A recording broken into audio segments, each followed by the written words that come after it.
13 851 €. Ça, c'est mon patrimoine global. Et quand je dis global, j'englobe mes livrets, ma crypto et mon PEA. Et tout ça, c'est regroupé sur un seul document, mon Google Sheet. Ce fichier Google Sheet, du coup, de suivi de patrimoine que j'ai créé, que j'ai mis du temps à créer, tu vas pouvoir le télécharger juste dans la description de cette vidéo. Et tu vas pouvoir le remplir mois après mois, investissement après investissement, comme je le fais moi déjà depuis plusieurs mois maintenant. Tu l'as donc compris? Aujourd'hui, dans cette vidéo, on va regarder en détail le fichier Google Sheet que je te partage encore une fois dans cette description, parce que c'est le fichier que j'utilise moi personnellement. Donc aujourd'hui, on va voir avec mes données, mais le fichier vierge que tu vas pouvoir télécharger, lui, sera le tien et tu pourras te l'approprier. Tu pourras même t'en servir pour remplir et faire suivre ton patrimoine, faire évoluer ton patrimoine. Et on va voir ça, tu verras, il y a des petits détails qui pourront peut-être t'aider à atteindre justement pas mal de petits objectifs. Mais avant de se lancer dans cette vidéo, j'aimerais t'expliquer pourquoi j'ai fait ça. Tout simplement parce que, comme tu as pu le voir dans les vidéos précédentes, j'ai utilisé Finari au début quand j'ai commencé les investissements pour pouvoir avoir un fichier qui regroupait un petit peu tout, que ce soit du coup mes comptes courants, mes investissements, etc. Et sauf que Finari, c'est pas gratuit. Moi, je voulais trouver un truc qui soit gratuit pour moi et surtout qui soit gratuit pour vous. Que vous puissiez vous aussi vous en servir si vous en avez besoin. Bon, si ça vous sert à rien, tant pis, c'est pas grave. Moi au moins il me sert, ce sera déjà ça. Et il pourra peut-être servir à quelques-uns d'entre vous, j'espère en tout cas qu'il vous sera utile. Mais voilà, en fait le truc c'est que je voulais pas dépendre de quelqu'un d'autre, je voulais pas dépendre d'un truc payant pour pouvoir suivre mes investissements, etc., etc. En fait, je voulais vraiment un truc qui me soit propre, je voulais un truc que je puisse créer moi-même, que je puisse gérer moi-même, et pas forcément être dépendant d'autre chose. Pareil d'ailleurs, je vous dis un petit peu, mais dans la suite de ça, comme je vous l'ai déjà dit, une bonne gestion de patrimoine, ça se base également sur une bonne gestion budgétaire mois après mois. Et c'est pour ça que dans la suite du fichier qu'on va voir aujourd'hui, je suis en train de créer actuellement un nouveau fichier Google Sheets. Peut-être que finalement j'aime bien ça. Alors la réponse est non, j'aime surtout travailler avec Claude. Mais bon, c'est pas grave. Et du coup, ce fichier de gestion de budget, il sera là si vous voulez pour compléter justement ce fichier de suivi de patrimoine. Mais ils seront bien séparés, hein. Ça sera vraiment un truc du style tenir tes comptes. Voilà. Savoir dans quelle enveloppe par combien d'argent par mois. Est-ce que tu as dépassé ton enveloppe? Si oui, c'est pas bien, attention, hein, c'est moche. C'est nul! Sinon, c'est très bien, tu as bien respecté ton budget et bravo à toi. Voilà, en gros, ça sera un truc un peu simple, mais pour pouvoir suivre ce budget. Bref, on papote, mais c'est pas le sujet de la vidéo. Ça, on en reparlera plus tard dans une autre vidéo, justement. Aujourd'hui, on va partir sur, je l'ai dit, le partage de ce fichier de patrimoine. Et du coup, je vous retrouve tout de suite sur l'ordinateur pour pouvoir explorer un petit peu ça ensemble, vous montrer les onglets, un petit peu comment ça se passe. Et puis surtout, vous verrez que vous pourrez apprendre surtout par vous-même parce que j'ai pensé à tout, j'ai pensé à vous et je vous ai mis un petit mode d'emploi à l'intérieur. Si jamais vous avez des questions, après n'hésitez pas, l'espace commentaire est fait pour ça. Bon, on est tombé sur la page d'accueil. En même temps, quand on ouvre le fichier, c'est par là que ça commence normalement. Et du coup, moi j'ai mis mon petit nom, hein, bien évidemment, et on peut voir déjà que la page d'accueil, elle présente comme ça, c'est-à-dire que elle présente un petit peu tous les onglets qu'il va y avoir, que vous pouvez voir d'ailleurs tout en bas ici. Bon, parlons peu, parlons bien. Le dashboard, c'était la première chose que vous avez vue dans cette vidéo. On va y revenir rapidement, hein, simplement ici pour vous dire que quand vous arrivez sur votre dashboard, vous avez une page récapitulative patrimoniale avec toutes vos poches, enfin du moins toutes les poches qu'il y a ici. Le montant investi, la valeur actuelle, les plus et moins values, que ce soit en performance ou en euros du coup. Le poids de chaque actif et la dernière fois que vous avez mis les données à jour. En dessous, vous pouvez voir sur la droite la répartition du patrimoine, un petit graphique du coup où se retrouvent toutes les enveloppes. Donc vous pouvez voir que par exemple mon PEA il représente 54% de la globalité de mon patrimoine, et du coup, bon bref, je ne vais pas vous apprendre à lire un graphique, quoi, vous avez compris. Il y a un petit graphique assez sympathique je trouve, qui d'ailleurs reprend les couleurs exactes, j'ai fait exprès, mais des onglets qui correspondent. Je trouvais ça plus sympa. Page suivante, les objectifs. Bon, on va pas revenir sur le mien, hein. L'objectif, je vous ai lancé la série il y a 15 jours maintenant, je crois, sur l'objectif des 100 000 € de patrimoine. Vraiment, j'ai lancé vraiment cette série. Du coup, date cible du 15 mai 2031. Actuellement, du coup, j'ai fait 13,85% du trajet. Bon, bah, il y a encore du boulot. Il y a encore du boulot. On est d'accord, parce qu'il me reste 59 mois avant d'arriver à échéance. Et sur ces 59 mois, je dois encore construire mon patrimoine à hauteur de 86 000 euros, 150 à peu près. Donc il y a du taf, hein. Franchement il y a du taf. Mais bon, j'y crois. Du coup, ici, ce que je vous disais tout à l'heure, les petites poches avec les objectifs par poche, que vous pourrez remplir effectivement. Et si jamais vous voulez avoir un équilibrage précis de vos poches, par exemple, si vous voulez que votre CTO représente 45% de votre patrimoine, eh ben, vous pourrez ici le remplir. Vous mettez 45% dans le poids cible ici, comme ça, hop. Et là, du coup, il dit renforcer parce qu'effectivement, bah, pour le moment, mon CTO ne représente rien. Donc, bah, bien évidemment, c'est compliqué. Et un petit truc assez sympa. Franchement, même très sympa. C'est peut-être le truc qui me fait le plus kiffer. C'est le simulateur d'intérêt composé. Parce que ça, je trouve ça hyper drôle, en fait. Ça, voilà. J'ai rajouté en plus dedans le petit pourcentage d'inflation. On est parti sur une base de 2% par an. Vous pouvez modifier, bien évidemment. Et j'ai aussi mis la taxe sur les plus-values. Et ça, j'adore jouer avec, franchement. Tu vois, tu peux mettre un petit capital de départ de 1000 euros. Après, tu mets le versement mensuel. On va dire, bah, mon versement actuel sur PEA, 150 euros. Non, 150, pas 15. Mais, non. Oh, Théo découvre l'informatique. Rente manuel estimé, on va partir sur une base de 8% par an, comme le veut la bourse, à peu près. Hein. Et durée de simulation sur 25 ans. Et ben voilà. Total des versements, vous pouvez voir à côté. On a versé 46 000 euros de notre poche. Et notre capital brut, avant inflation et avant taxe, et ben 140 000 euros. Ce qui est franchement pas mal. Mais bon, sachant que sur les 140 000 euros, tu as quand même 92 000 euros de plus-value. Donc ça montre vraiment le pouvoir et la puissance des intérêts composés quand même. Après, par contre, faut pas oublier, hein, tu as la taxe sur les plus-values, 18 000 euros déjà, ça commence à faire beaucoup. Donc tu tombes finalement sur un résultat de 121 000 euros, ce qui reste quand même très correct pour 46 000 euros investis. Puis, il y a l'inflation qui passe par là. Et là, c'est tout de suite beaucoup moins drôle. Parce que là, tu es à 84 000 euros de capital après inflation. Après une petite poche fiscale, bon, bah, pour le coup, le nom, je pense, parle pour lui tout seul. Hein. C'est-à-dire que là, uniquement, c'est pour le PEA. Donc, quand vous serez dans votre page PEA, vous pourrez rentrer la petite date d'ouverture.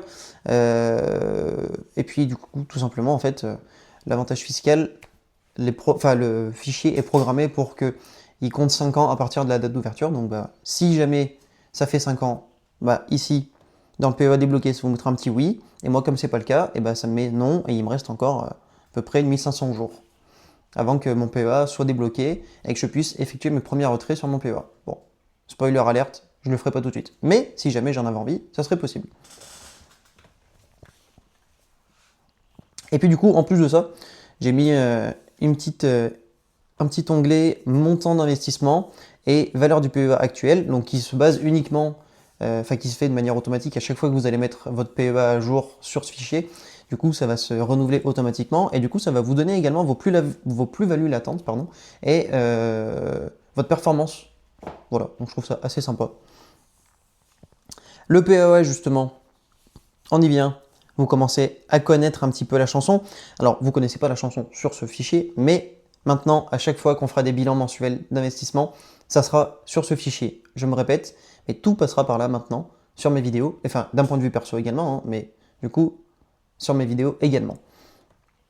Donc, vous pouvez voir qu'actuellement, mon PEA est en transit chez Fortuneo. Alors, j'étais chez Boursorama, comme vous le savez, mais le truc, c'est que Boursorama, ils ont pété un câble, tu peux plus faire d'ordre en dessous de 200 euros. Les frais, ils sont exorbitants.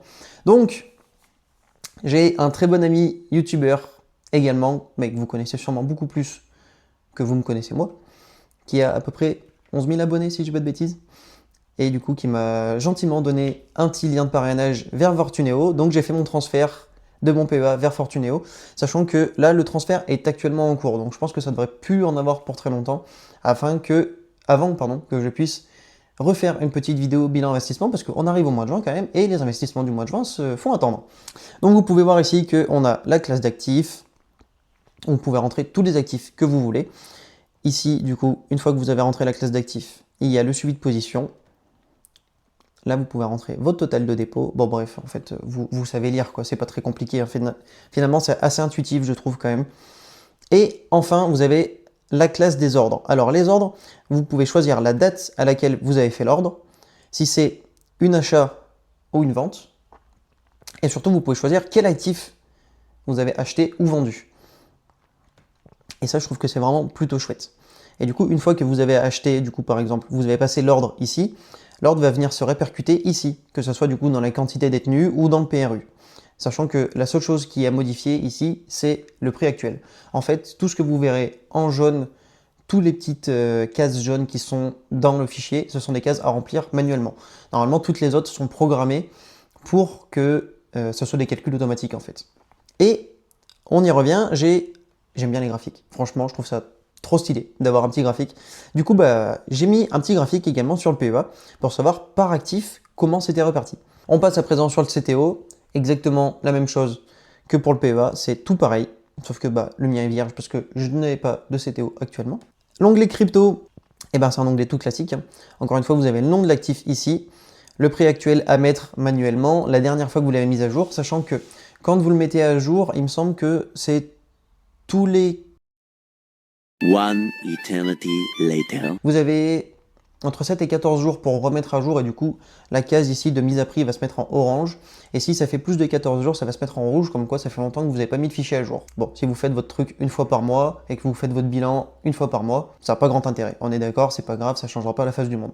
Mais si vous voulez tenir vraiment le truc à jour, un petit peu à la Finari, qui se fait pour le coup lui automatiquement, vous pouvez le faire un petit peu de manière récurrente, ça y a pas de souci. L'onglet métaux, c'est pas compliqué, il n'y a pas grand chose, étant donné que je n'ai pas de métaux.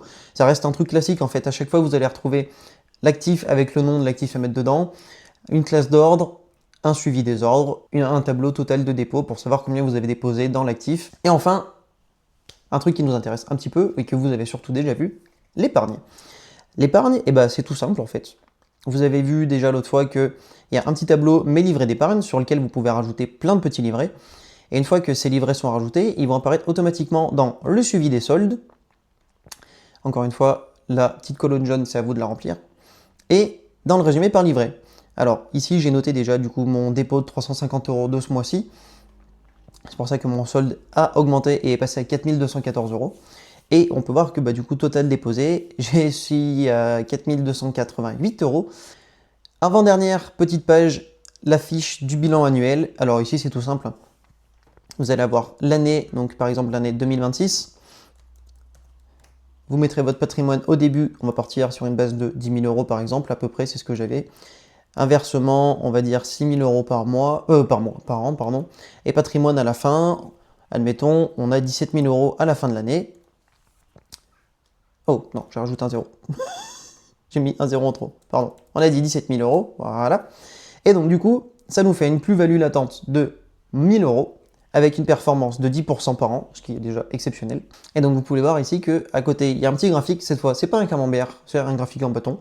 Je trouvais ça plus sympa, avec justement l'évolution de votre patrimoine. Donc si par exemple, à la fin de l'année 1, vous êtes à 17 000 €, vous allez voir que là, vous êtes à 17 000. Et si l'année prochaine, en 2027, vous partez du coup de 17 000, mais que vous faites toujours 6 000 € de versement, et que cette fois, ça se passe beaucoup moins bien, et vous retombez à 15 000, bon, alors d'une, vous allez effectuer des pertes ici, on est bien d'accord, mais surtout, vous allez voir que ça baisse. Forcément, c'est logique. On se retrouve sur le dernier truc intéressant, parce que le tout dernier, c'est le mode d'emploi, donc on le regardera ensemble vite fait, mais surtout, ça sera pour que vous puissiez vous approprier le fichier. Mais du coup, le dernier truc intéressant ici, c'est le suivi immobilier. Alors, le suivi immobilier, j'ai mis que ça soit pour du locatif ou pour la résidence principale. Normalement, c'est censé pouvoir tout regrouper. Si jamais il y a des trucs qui ne vont pas, d'ailleurs, que vous voyez des coquilles quand vous téléchargez le document ou quoi, n'hésitez pas à me le dire pour que je modifie tout ça. Donc ici, vous avez toutes les informations du bien, que ce soit l'adresse, la date d'achat, le prix d'achat, le prix du frais de notaire, parce que ça non plus, c'est pas donné, et puis la valeur estimée actuelle.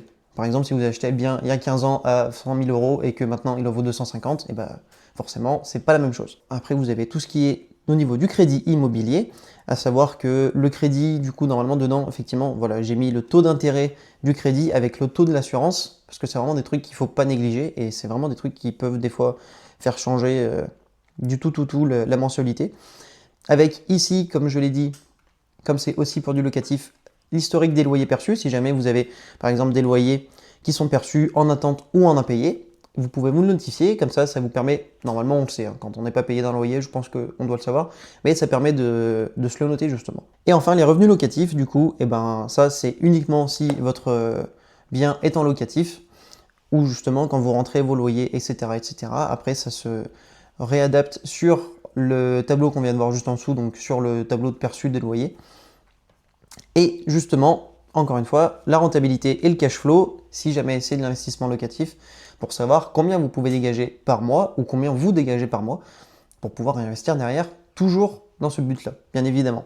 Et enfin, du coup, le dernier petit onglet où c'est du coup le guide d'utilisation, où là, en fait, tout était expliqué, si vous voulez, de manière générale, avec chaque onglet qui est détaillé, et puis surtout un petit démarrage rapide, savoir quoi faire quand vous ouvrez le fichier pour la première fois, comment le remplir. Voilà, je vous laisserai bien évidemment le lire, parce que je pense que cette vidéo est déjà bien assez longue, et j'ai pas envie de devenir très chiant avec ça. Bon, et ben voilà, je crois qu'on a fait le tour hein, finalement de ce document de suivi de patrimoine. Je suis vraiment content de pouvoir vous le partager, parce que ça fait longtemps que je bosse dessus, ça fait à peu près 2 mois que je suis dessus, et puis surtout c'est un peu comme mon bébé, c'est le premier truc que je construis vraiment de moi-même, avec mes propres mains, enfin alors, mes propres mains. Mes propres idées et quelques idées de Claude, parce que bon, faut rendre César ce qui appartient à César, encore une fois, je bosse pas tout seul, et puis tout seul, je serais surtout incapable de faire des trucs comme ça, clairement. Donc merci Claudia, même si encore une fois, tu ne verras pas cette vidéo. Je te remercie quand même. J'espère que cette vidéo vous aura plu, en tout cas si c'est le cas, n'hésitez pas à la liker, vous êtes de plus en plus nombreux d'ailleurs à suivre la chaîne et ça fait très plaisir, et si tu veux continuer d'aider à développer cette chaîne, je te laisse cliquer juste ici pour t'abonner. Et si tu veux voir la dernière vidéo que j'ai faite, à savoir la vidéo où du coup je dévoile comment je fais pour investir avec 2100 € par mois en tant qu'affirmé, je te laisse cliquer juste là. C'était Théo, je te dis à la prochaine. Ciao.